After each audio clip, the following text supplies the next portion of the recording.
Los riesgos se dan precisamente por diversos factores. Hay factores que tienen que ver con el calentamiento, hay factores que tienen que ver con la calidad técnica del proceso, hay factores que tienen que ver con la base que se ha creado desde edades tempranas o hasta en una misma temporada, en un mismo macrociclo, microciclo, sesión, que tiene que ver con los detalles de cómo se enfocó ese desarrollo del proceso. Es decir, si tú no quieres tener riesgos cardiovasculares en edades tempranas y en el proceso deportivo, hay unas cosas que se conocen como fases sensibles para el desarrollo de las capacidades psicomotrices, ¿sí o no?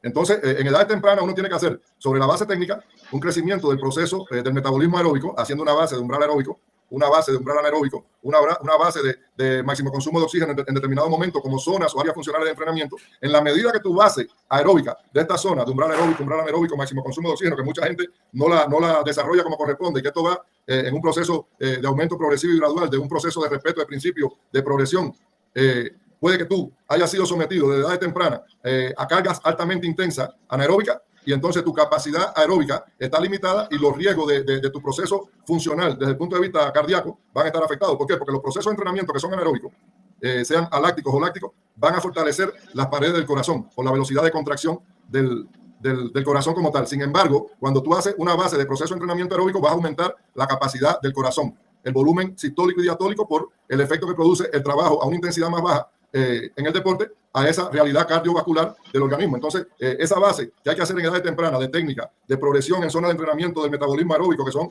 el umbral aeróbico, el umbral anaeróbico, el máximo consumo de oxígeno, y el trabajo regenerativo con una intensidad inferior, va a ayudar a evitar riesgo de una posible situación cardiovascular o tú lo puedes controlar de diferentes formas.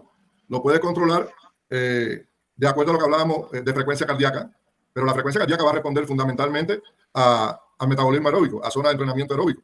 Y el baloncesto tiene situaciones que son de cambio de ritmos alácticos, que son de cambio de ritmo láctico, pero que tienen también una influencia importante del proceso aeróbico. Entonces, cualquier situación que tenga el proceso deportivo en el sentido de alterar esta realidad de planificación puede ser negativo. Es decir, si tú no hiciste, como hablábamos ahorita, un buen trabajo de base aeróbica y no hiciste unos buenos trabajos de cambio de ritmos alácticos, lácticos, proceso de recuperación, cuando tú llegas a una realidad de un proceso de juego, a un proceso competitivo, tú puedes encontrar alteraciones en el ritmo cardíaco.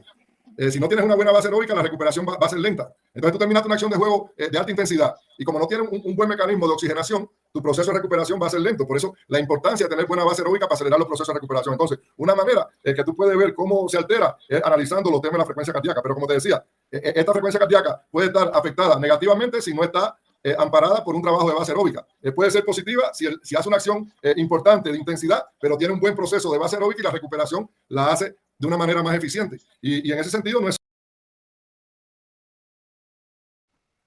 en los temas de la hipertrofia que me hablas, es decir, hay que analizar si me estás hablando de la hipertrofia cardíaca o de la hipertrofia muscular. ¿De cuál me estás refiriendo? De la cardíaca. La hipertrofia cardíaca se da de dos maneras.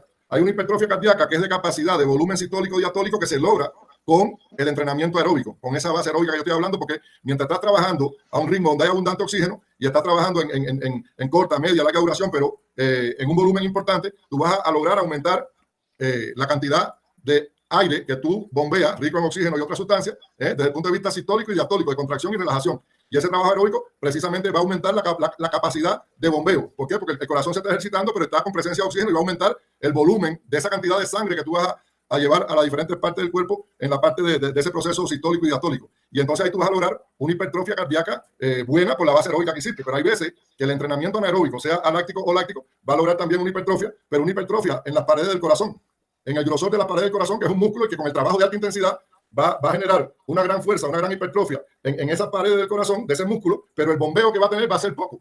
Entonces tú puedes tener una gran hipertrofia muscular, pero cuando esos músculos empiezan a pedir sangre rica en oxígeno para retrasar la fatiga que produce el entrenamiento, la competición o el entrenamiento intenso, no hay capacidad de bombeo porque le faltó trabajo aeróbico. Eso independientemente de la genética individual que tienen los seres humanos. Entonces, la hipertrofia puede estar en esas dos direcciones.